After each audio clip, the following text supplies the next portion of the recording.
ನಮಸ್ಕಾರ ವೀಕ್ಷಕರೇ, ನೀವು ನೋಡ್ತಾ ಇರೋದು ಜನರ ಕೂಗು ನ್ಯೂಸ್. ನಾನು ನಿಮ್ಮ ಪುಷ್ಪಾ ಮುರುಗೇಶ್ ಜಿ. ದೋಣಿ ನದಿ ಕೆಳಮಟ್ಟದ ಸೇತುವೆಯಿಂದ ತುಂಬಿ ಹರಿಯುತ್ತಿರುವ ಹಿನ್ನೆಲೆಯಲ್ಲಿ ಪಟ್ಟಣದಿಂದ ಹೂವಿನ ಹಿಪ್ಪರಗಿ ಮುದ್ದೇಬಿಹಾಳಕ್ಕೆ ಹೋಗುವ ಹಾಗೂ ಒಳಬರುವ ವಾಹನ ಸಂಚಾರ ಸ್ಥಗಿತಗೊಂಡಿದೆ. ಮಳೆಗಾಲ ಶುರುವಾಗಿದ್ದು ಪರ್ಯಾಯ ಸೇತುವೆ ನಿರ್ಮಾಣಕ್ಕೆ ಜನಪ್ರತಿನಿಧಿಗಳು ಹಿಂದಿನ ಸರ್ಕಾರ ಕ್ರಮ ಕೈಗೊಂಡಿರಲಿಲ್ಲ.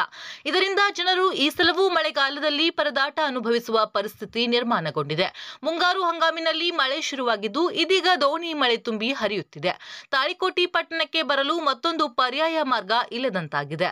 ಜನಪ್ರತಿನಿಧಿಗಳ ನಿರ್ಲಕ್ಷ್ಯ ಹಾಗೂ ಹೋರಾಟಗಾರರ ನಿರಾಸಕ್ತಿ ಹೊಸ ಸೇತುವೆ ನಿರ್ಮಾಣಗೊಳ್ಳುವುದಕ್ಕೆ ವಿಳಂಬವಾಗಿದೆ ಎಂಬ ಮಾತುಗಳು ಕೇಳಿಬರುತ್ತಿವೆ.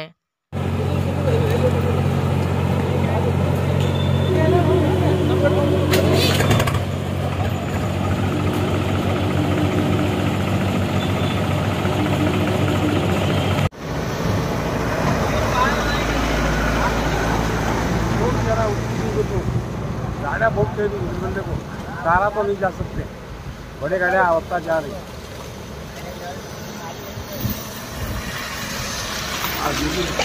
ಇನ್ನಷ್ಟು ಸುದ್ದಿಗಾಗಿ ನೋಡ್ತಾ ಇರಿ ಜನರ ಕೂಗು ಯೂಟ್ಯೂಬ್ ಚಾನಲ್.